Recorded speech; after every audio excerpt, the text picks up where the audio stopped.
Welcome to Spatial Signals. It's a podcast about remote sensing and geographic information systems, but more importantly, the people behind it. I'm your co-host, Dr. Brad Shillito, and with me today is your other co-host, coming to us from his pirate radio station, tucked behind Paul Bunyan's woodpile in Alberta, Mr. Chris McGinty. Chris, how is Utah treating you today? I don't even know where that is, Brad. I have no idea where that is. But this is your state that you hide your pirate radio station in. How can you not know where you are? That doesn't sound very geographic to me. I'm failing today. Let's just put it that way. But I'm doing good. I'm doing really good. How about yourself? I am doing great today. Great. Things don't get better than this. So. Good. Well, for those of you just joining us, this podcast is sponsored by AmericaView, the National Geospatial and Remote Sensing Network, which is dedicated to empowering Earth observation. Now, AmericaView has been around since 2003 and has grown from a program just within the state of Ohio to a network of programs that stretch across the United States, working with remote sensing, GIS, and geospatial technologies in all forms of outreach, research, and education. But today is a special episode here on Spatial Signals, and it's actually our second round of our new sub-series here, which is called the Squared Circle, in which we don't just have one person on, we have a whole series of guests on in order to wrestle with a particular topic. And here in round 2 of the Squared Circle, we're going to be grappling with the state of the union of drones and the impact of the NDAA. So before we get started, I'm going to throw things back to Chris for a little background on today's match.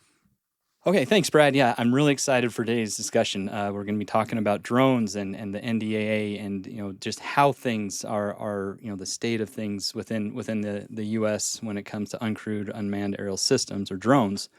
Before we kind of get into this, we have a couple of things we need to define. That's the NDAA, which is the National Defense Authorization Act.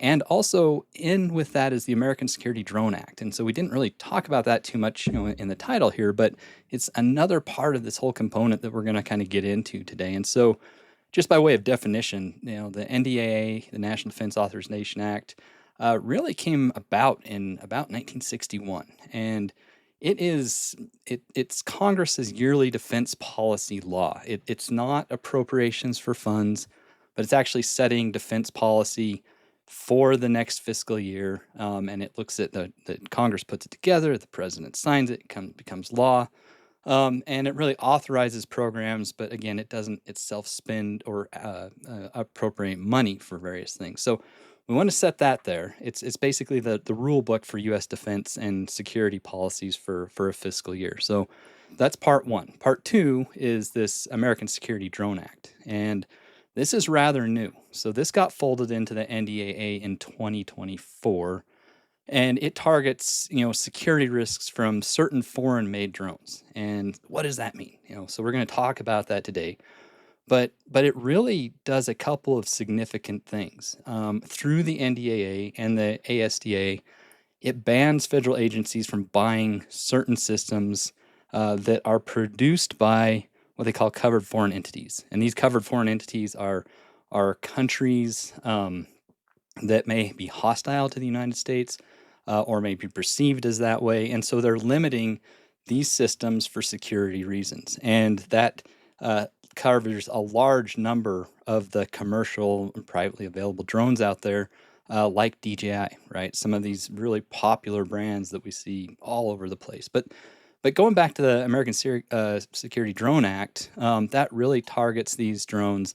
It bans federal agencies from buying these systems, and it phases out the federal operation using these types of systems over about 2 years. So we're kind of coming into that point where a lot of these drones will be phased out. And what comes next? Well, that is what we're calling these approved drones, these blue UAS. There's a number of different terms for it, but we're looking at anybody purchasing these or using these drones to do different type of work within the federal system, be that at a university with a federal grant or within a federal agency, you're going to have to go and use this approved list and buy these drones. So what's the big deal? Well, the big deal is cost and availability.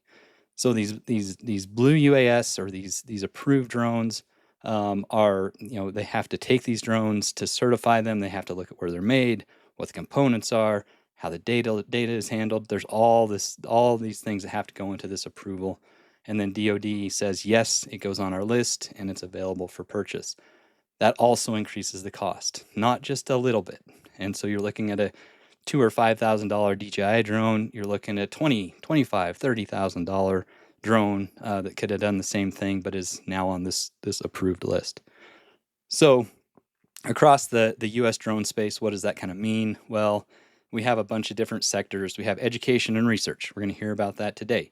So universities and labs that rely on federal grants, they have to move to compliant platforms if they want to purchase them using federal funds. Public sector and industry, and we're going to cover, that's going to be government agencies. Again, they're going to look at fleet audits. They're going to be looking at replacements. They're going to be training on new systems. They're going to have to, sell or get rid of their old systems and bring in new Blue UAS approved vetted alternatives that will allow them to continue doing what they're doing.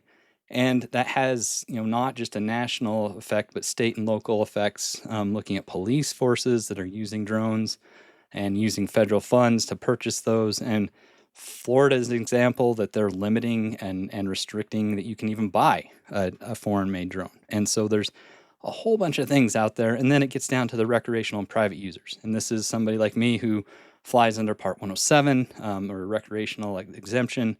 And that is still not targeted as heavily as the federal side or the use cases in the government side. But we're looking through the FCC and some other different avenues that there may be some limits on purchases, even for the recreational and private users in the future. So, long story, too long. The bottom line is, the NDAA really sets the policy.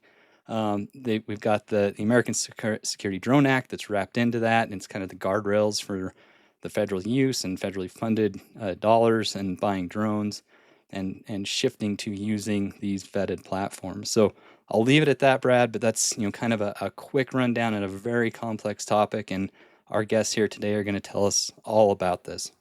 All right, thanks very much, Chris. But for our listeners, your full card for round 2 today is 3 guests who all have extensive experience with working with drones.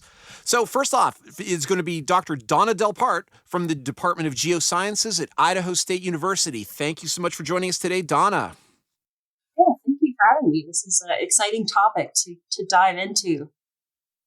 Our second guest is Dr. Bruce Millett, who's coming to us from the Department of Geography and Geospatial Sciences from South Dakota State University. Thanks for coming on today, Bruce. Great. Thank you, Brad. And last but not least, our third guest is going to be Dr. Lance Yarborough, who's coming to us from the Department of Geology and Geological Engineering at the University of Mississippi. Hello. Thank you, Brad. Appreciate the introduction. Well, for our listeners, you have heard from all 3 of our guests before. They are all returning here to the show in order to go and wrestle with this topic that we're going to be dealing with today, with drones and the NDAA and all of those things that Chris was talking about. So first, in order to kind of set the stage for our match today, what I was going to do is turn things over to our 3 guests and sort of ask them where they sort of see the current state of the union of drones in terms of what they're working on and what they're using them for. And then we'll get into how this whole NDAA thing is impacting everyone. So if you guys want to start us off, what are y'all doing with drones now? Well, I can kick things off. Here at South Dakota State University, our primary use for drones is going to be for precision agriculture. And we have several different types of drones that we use for collecting that data. And we also use a variety of sensors as well, everything from thermal to multispectral. We haven't quite gotten into the hyperspectral yet, but we do have, red edge and things like that we use specifically for precision agriculture. Yeah, similar to Bruce, here in Mississippi, we have a lot of mapping. There's a lot of infrastructure development that's happening in our region. So teaming with bridge developments, urban expanse, also with a lot of geohazards, both coastal and preparing for things like earthquakes. We have a little bit of agriculture going on as well, but adventuring into new things like moving past our multispectral systems into hyperspectral, also maybe even jumping into some synthetic aperture radar in the near future. So exciting things on the way. And at Idaho State University, we've been flying a variety of fixed wing and multi-rotor drones. We've been flying kind of your regular type of cameras, and along with some more advanced sensors like LiDAR and hyperspectral and thermal, and quite a number of different sensors and platforms that are really interchangeable and work really well. And some are meeting the blue list or NDAA compliant drones, and some are more of the infamous DJI or made in China variety. Well, with all the things that y'all are working with, where do you sort of see the state of the union of drones right now? Certainly drones have become a big thing. Everybody's got them. Everybody's using them. But where do you see the current state of the union of things at right now in terms of the usage of drones, proliferation of them, applications? The FAA is part of this, and now the federal government's taking a bigger role in things with the NDAA. But where do you see the current state of the union of things right now? I could take the first one on that. And for me personally, going around and working with colleagues in the Midwest and down on the coast and looking in big cities and, out in the middle of agricultural fields, right now there's a lot of big interest. People are excited about it, but there's also a lot of confusion about what's available, what you cannot do, what the FAA allows you to do.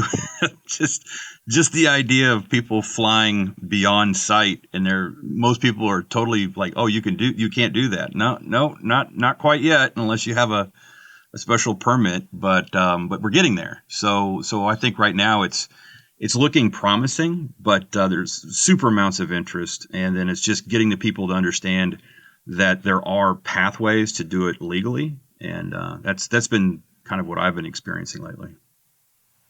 And I can just kind of jump in, add a couple things here that what we're seeing here is a lot of growth, as far as the number of commercial companies now that are starting to use, and also our state government officials that are starting to use more and more of the drone technology out there. And they're also getting invested into the different types of sensors as well.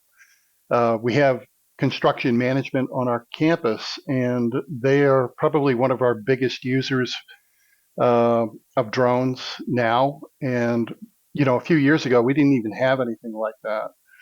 And we're starting to see, also when it comes to getting access, to go flying and things like that, that there are more lank kind of operations out there. So there's more areas where you can check in and get approval.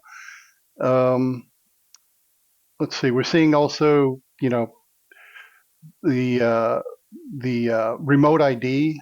That became kind of a big thing, last year when that went into effect, and that's been kind of like the thing where everybody's been trying to make sure that all their equipment is, has that remote ID on it. What I'm finding is in our courses, we're training our students to become Part 107 certified, and that is huge demand for their employers. So I've had students walk right into a job, and once the employer hears they have that Part 107 certificate and they've had experience flying drones, collecting data, processing that data, it's just been a real advantageous thing for them on their resumes.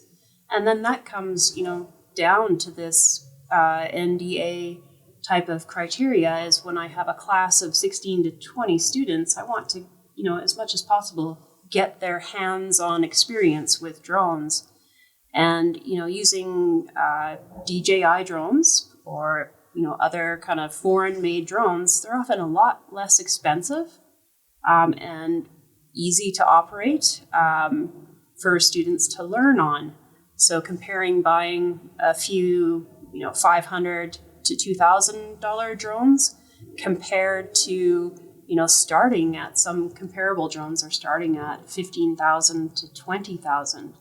So that's been a real limitation for our educational programs. And then we, kind of come onto the research side when we're doing a lot of research with landslides, conservation issues. and of course, Idaho potatoes. Well, I noticed even on my end, back a few months ago, I was doing an outreach event with some people from one of our local technical centers at Trumbull County Technical Center. So we're seeing these kids that are teenagers, high school age, and then they're going through a whole drone program at this level, and they're going to be graduating either with their Part 107 or what they need to come out, coming out at, age 18 with your Part 107, ready to hit the job market. There's a lot going on here with this current state of the union of drones, with everything you guys have been mentioning. But the big thing that we're talking about here today in this wrestling match is how has the NDAA really impacted the uses of drones for your commercial purposes? And more importantly, what you're seeing is its impact on what you all are doing at your various states here in the educational field. Well, I could maybe start it off by saying that this restrictions, or at least this idea where you can and cannot buy from particular allies or U.S. based. The state of Mississippi actually implemented this with we had a prohibition of technologies bill that went through back in 2003. And so actually coming in with your ASDA that the federal government passed, I think it was last year, FY24, I believe, the state of Mississippi was already ahead of all that. And so I got to feel the brunt of it, where you had the restriction come in, and then what happened is market starts to move. Different drone manufacturers in the area kind of stepped in to help, provide different options. But like Donna was saying, the price compensation, the price differential was huge. So for us, we began to figure things out early of how to get around and how to keep our educational going with the less expensive drones. Unfortunately, it takes a little bit of time to cope with these things. So and that's so I'm interested to see how my colleagues have been moving forward from that with some of their projects. Well, one of the things that we've taken under consideration here is looking at we do look at the blue list, but there's also kind of like this unofficial green list where the NDAA, these are compliant drones that, some of them are on the blue list, but some of them, haven't not been fully vetted through the blue list, but they do meet all the compliant measures that are required by the NDAA. And one of the issues that we're kind of facing is when it comes to some of the technology out there, some of our sensors, that, there's the drones themselves do not have the capacity to have a lot of this kind of what do you want to call it? It's kind of like a integrated where you can just take one sensor out and put another sensor in. And so we're kind of looking at, trying to find new ways so that we are staying compliant with the NDAA, but trying to find out what other alternatives do we have out there. I would follow on with, the sensor side of things from Bruce's conversation there, and also add in that some of the sensors are also not compliant with the NDAA regulations. So we've had to look at, especially some of the thermal sensors. We were working with a partner, a federal agency partner, and certain sensors wouldn't be allowed for that project. And when we're flying different kind of thermal projects, and this one was actually looking at helping them with some rabbit counts, kind of looking at rabbit surveys and figuring out if the populations were declining or not. And when we're flying with the sensor, it has to, not only the drone has to be compliant, but the sensor does as well. So that can make for added expenses that we weren't thinking about, maybe when we originally kind of approached the project.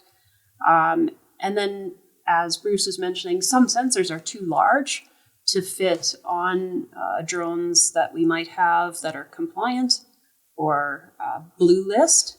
and we have to look at various alternatives. So that can make completing those research projects very challenging. Yeah, and that's something that doesn't really jump to mind. Originally we were just everybody's like, well, your drone must be NDAA compliant. It must be on the blue list, or it must be on the green list to get ready to blue list, or maybe it's on the fuchsia list, or whatever. There's a lot of these kinds of multicolored lists running around here. But that's one thing you don't think about is, well, I've got the compliant drone, it's on the right list, but now my sensor is not in a not on some sort of list that's been approved, or it's being made by an entity that is, somebody that we don't want to do business with. So how do you guys find you're starting to get around that, this sounds like a trickier problem than, what was first laid down, that it wasn't just your drone's on this list or it's not.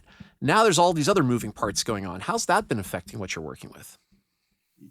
Yeah, you're just to start out, you're exactly right. The last time I looked on the green, that's the was it AUVISI, something like that. It's an organization, third-party organization that's more the commercial route. And it's quite interesting to see these because, for example, on the blue list, they're part of the Pentagon, the DoD, and so little things just for the audience. For example, your remote ID. That's not part. I don't believe that's part of the workflow requirements for a DoD drone. Yet that's really important on a green listed drone.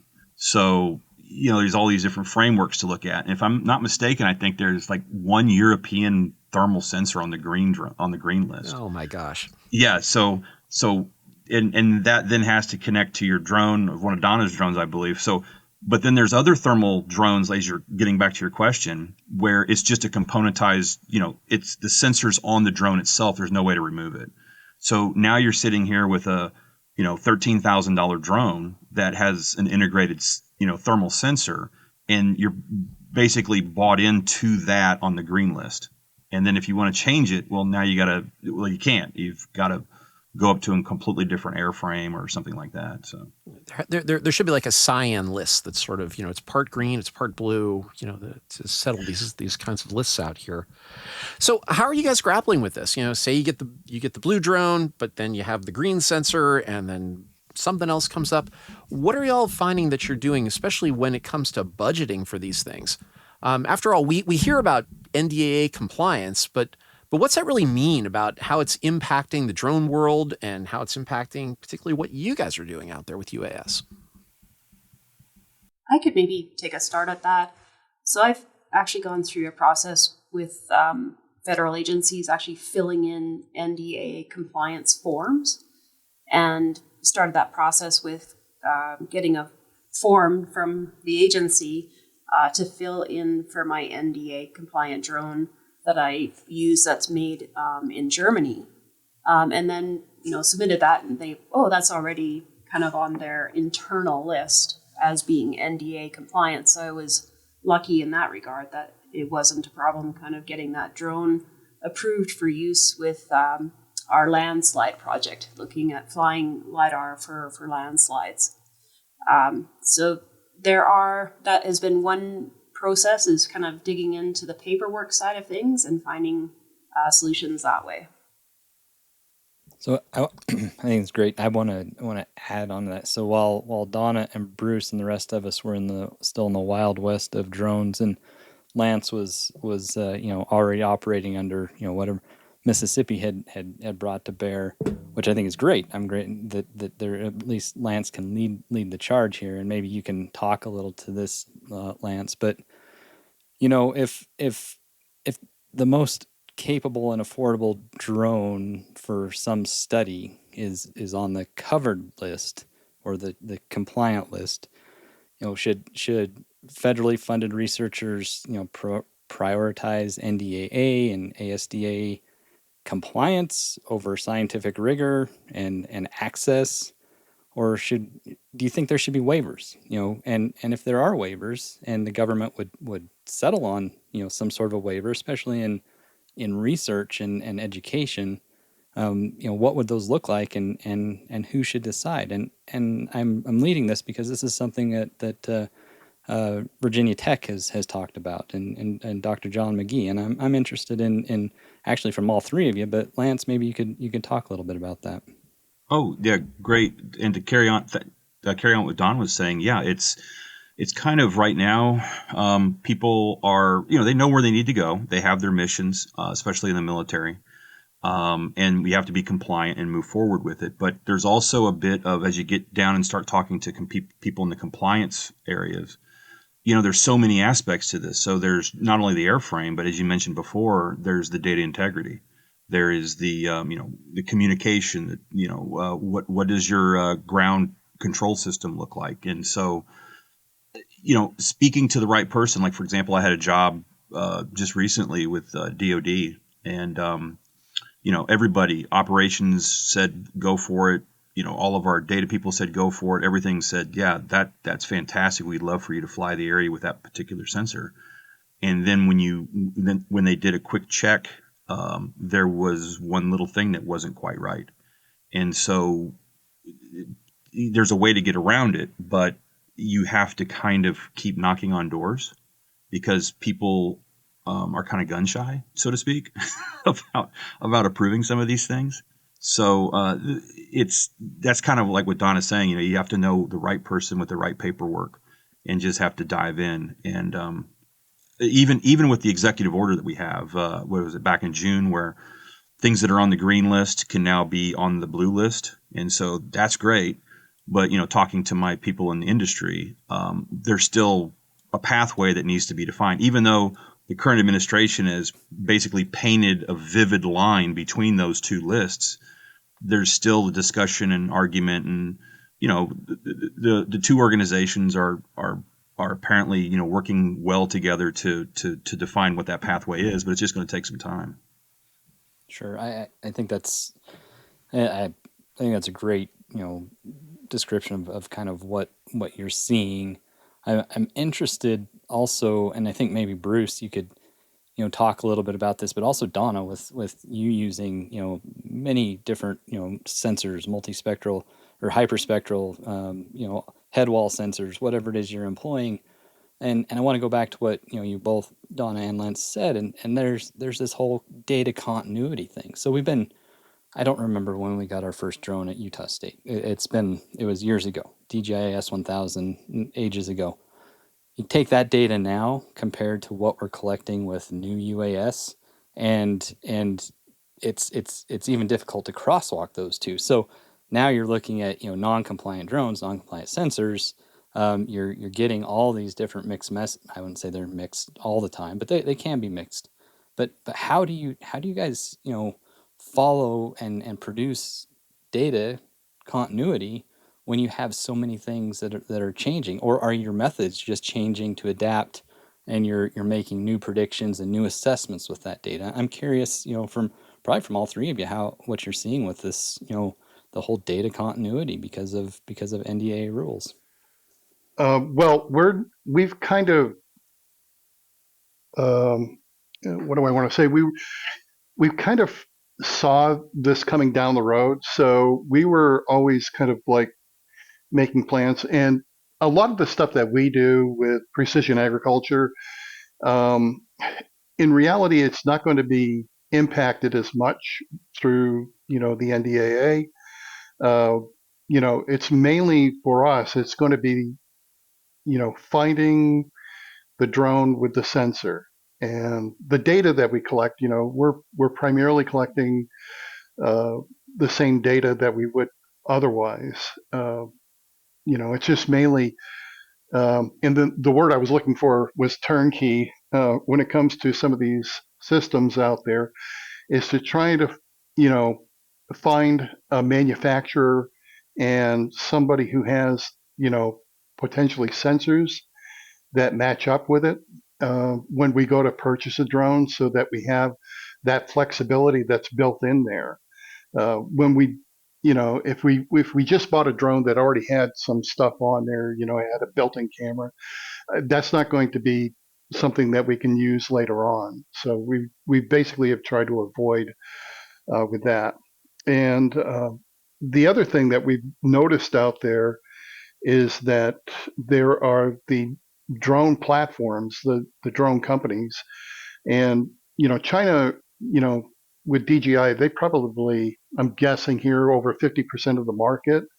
And so there's a lot of these companies that are sensor companies that would supply, and make their systems compliant with or work with the DJI drones. Um, and so the U.S. drone manufacturers are going to have to start, working with some of these sensor companies to make it so that they can fit into theirs. And then we've also seen a third group kind of come in, and these are the people that kind of cause or make the sensors compatible with the platforms out there. So there's a third entity out there that we've started seeing getting involved with the drones. I would really echo on what Bruce is saying there about, that continuity of data and sensors being transferable or swappable between platforms. So I have a beautiful multispectral camera system.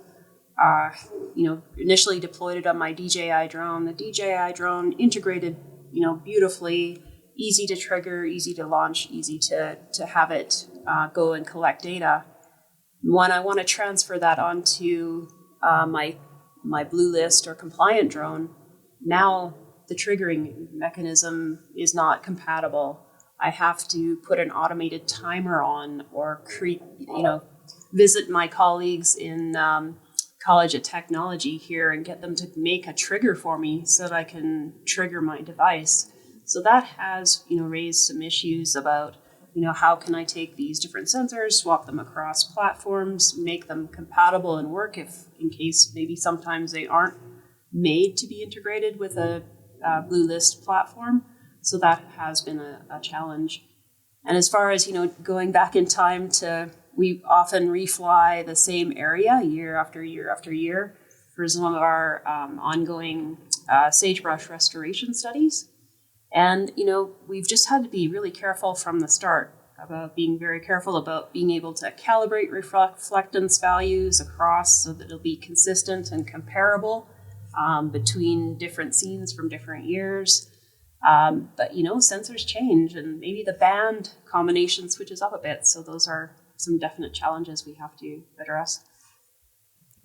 I think as remote sensors, you guys are all good at, crosswalking data. And certainly we have evolution of sensors and there's precedent for this in aerial sensors and satellites.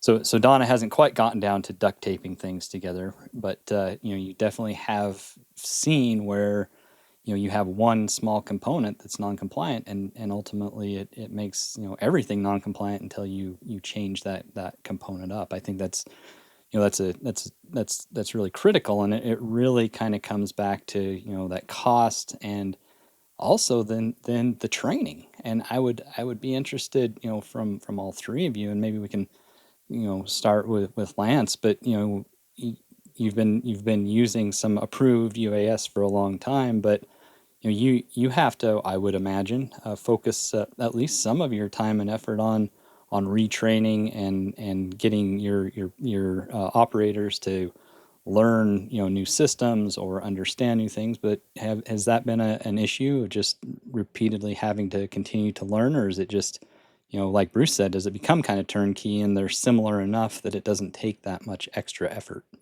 Yeah, the students that we have, many of them go on to get their 107 license as well. But yeah, it's we try to teach the basics, and we go through, the hardware and sensor integration and data collection is just one of the aspects compared to what your flight operations will be. So it's just yet another checklist to go through. And honestly, as kind of as a joke, some of the hardest things to do is we still run some GGIs because we are grandfathered in, and we're not allowed to buy anything else. So some of these flight batteries only last 100 cycle recharges or 200 cycles recharge. Mm-hmm. So we actually have people who donate batteries to us just to keep our DJI fleet moving forward. And even though we're not allowed to use any state funds whatsoever to purchase prohibited technology. So we still let students use some of our DJIs because right now, if they accidentally, crash them, I'm kind of not going to cry because I have to keep moving forward. But yeah, it's just part, to get back to what you were asking, it's just part of simple things like, going from the flight operations of, both sticks down and center is to, start up the engines, where that might actually terminate the engines on another system. so keeping those things in mind. Yeah. But yeah, we don't want things dropping out of the air. Oh, I have a partner where that actually gives me an error when you use. I think their computer programmers just dislike DJI so much that they they purposely sabotage you. Yeah, so that's fun. Well, Donna and Bruce, how about you guys? What do you think along these lines of training and developing your own internal workforce and retraining them year after year? Has that been an issue, or Donna, what do you think? Yeah, it's all part of being at a university. We're always, continually upgrading, continually learning, adding new things, and so it's just part of the system that we're in. And yeah, there is kind of a steep learning curve here, and there's the addition of new software, but we're kind of used to it. We've been in that process ever since, and we're kind of looking. One of the things that, if I could put out a positive here, is that with the NDAA, is that this will probably create some more standardization, across, other institutions out there, so that we can probably, we'd be able to work with other groups and things like that, because people right now, at least, what we notice is that some people are using this particular system, another group is using this system, and they're not compatible, and so we can't really, do that pollination, back and forth with each other. Sure. Yeah. How about you, Donna? I'm finding some stumbling blocks in some of we're mappers. We want to create maps that we can use for, mapping terrain, looking at landslides, precision agriculture, other kinds of geohazards. And I'm finding that with some of the blue list drones, I'm stumbling across mission planning issues where, this would be so easy, especially something like a vertical cliff scan. So out there in the middle of nowhere, and you're out and you want to scan a cliff face, a 90-degree cliff face. Well, with a DJI and some third-party plug and play mission planning software, it's a really easy task to do that and remain kind of within the constraints that I want to fly due to proximity to wildlife and other things. Whereas some of those mission planning options are just not available for the blue list drones, and I'm finding that is a stumbling block. And also for being able to teach my students different types of mission planning options, having that control to get the flight data the way I want to has been challenging. So I've been trying different platforms, testing them out, and trying to work out the kinks of how we can do some of the things that we've been doing for the last even up to 10 years. But those options just aren't available with some of the new platforms that we're using for compliance. Chris, if I could step in on what Donna's saying, I fully agree with what she's saying, is because I think some of the drone manufacturers that have these componentized, they're all in one, they're getting really smart to what kind of people are using what kind of missions. And so some of these places I've known are like, was it the All Tool? Fantastic piece of equipment. It's unfortunately on our prohibited list, but it's 6K. It just runs beautifully. It's intuitive. But if you want to run a mapping mission with it, no, you have to upgrade the software And it's instead of buying a $1,700 drone, now you got to upgrade to like a $3,000 drone. Even though the drone's not changing, you're upgrading the software because your mission changes. I think they're getting pretty smart to what some of their end users are and how much money they have. So, Sure. Yeah. Right. Well, so I know we're getting, this has been a good match, but I have one more little question that I wanted to throw out to, one or all of you, anyone who wants to jump in on it. And that is, so we're NDAA has been around since 1961. It's nothing new, and drones are only a very small part of it. The ASDA is just a couple of years old. Certainly has thrown more wrenches into the system, and you all seem to be adapting as you can and as you should be. But I guess my question to you is the use of ASDA and NDAA done in such a way, or has it been implemented in such a way that it has improved, we'll call it national security, at an acceptable kind of cost versus the impact that you have felt? Now, I know that if there were no rules and it was the Wild West, you'd all be just doing your thing. I kind of like what Bruce said about more continuity and more things like that. But are between the three of you, what are you guys seeing? Are things moving along like like you would like them to? Are you wishing things would speed up a little more or slow down? I'm curious, that national security cost versus what it's done to you guys to change your programs and train that next generation. And we didn't get as much into the education I probably would have liked, but training that next generation of our tech workforce who is going to be taking these things out. They're already taking them out, right? Half of them have them at home, but taking these things out, collecting key actionable data. So maybe just in a couple words, you could each chime in on that. I could start out by saying I believe for the next little while there's going to be a bifurcation where we'll eventually figure it out. But I think the NDAA is sending us down kind of the route of where the research world is, and then maybe there's this idea of the educational side is going to need a cheaper option. You're going to need to be down in that $3,000 price point to be effective in the educational realm because there's just too much risk down there. So I was kind of hoping there would be I think there's going to be a division here for a little while longer. And then plus you also have, what's coming around right now. I mean, we're in it right now is the Part 108. The rule comments on the rules are out right now. And I think you have to the end of the month to comment on those. So that's going to allow drones up to, I think, 1,300 pounds. And you're going to have special team operations, and you're not going to need a flight operations. You have to have actually safety crews.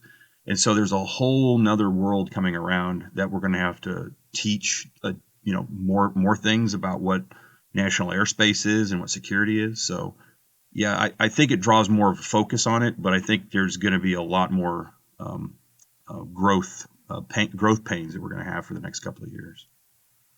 Yeah, I'm really excited about the Part 108, and I haven't read through all 600 pages of it yet.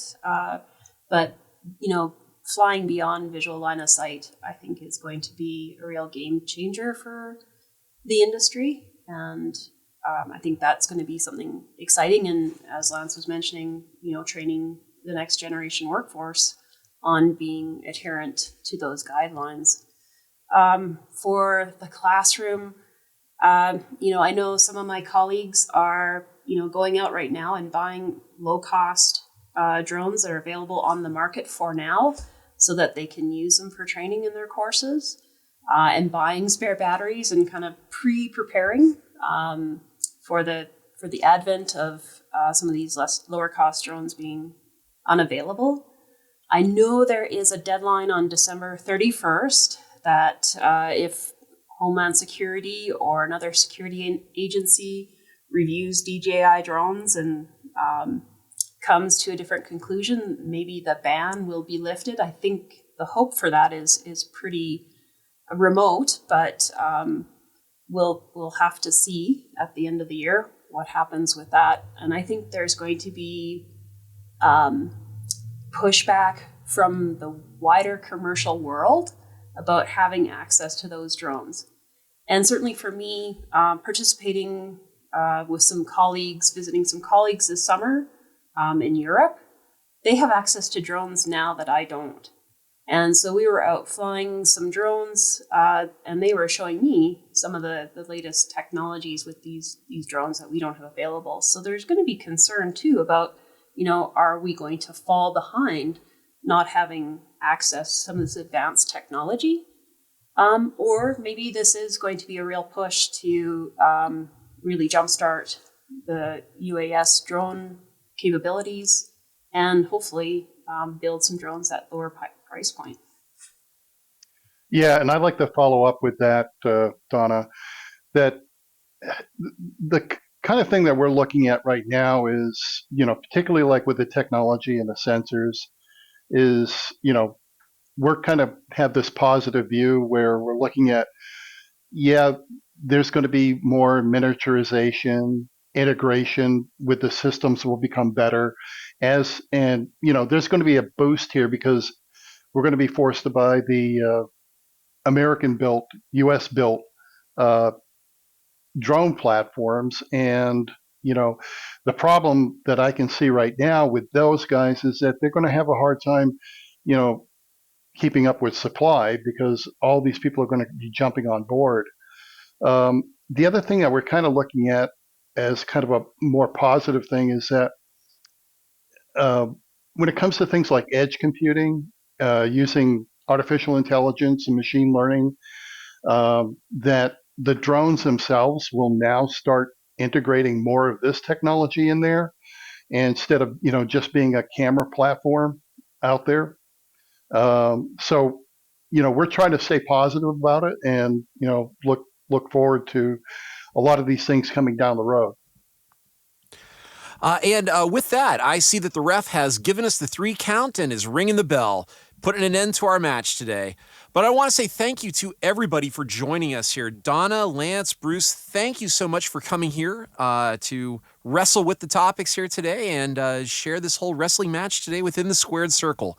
So thank you again for all of you for coming on today. Thank Thanks. you. Thank you. And Chris, we will be putting some things here in our show notes, some links to some of these particular projects and things you've been hearing about. But where can everybody find us online?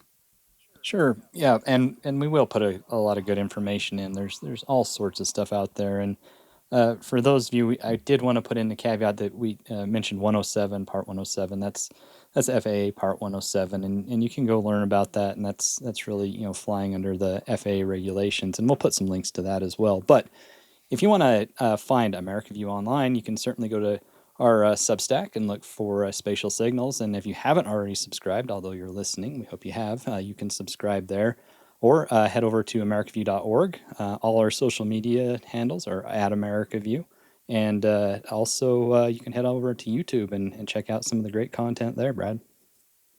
We'd also like to thank our editor, Matt Wozniak, for making us sound good, and Mr. Matthew Maxwell for our theme music. But we'll be back soon with another episode. So until then, I'm Brad Shellito. I'm Chris McGinty. And you keep watching the skies for those spatial signals.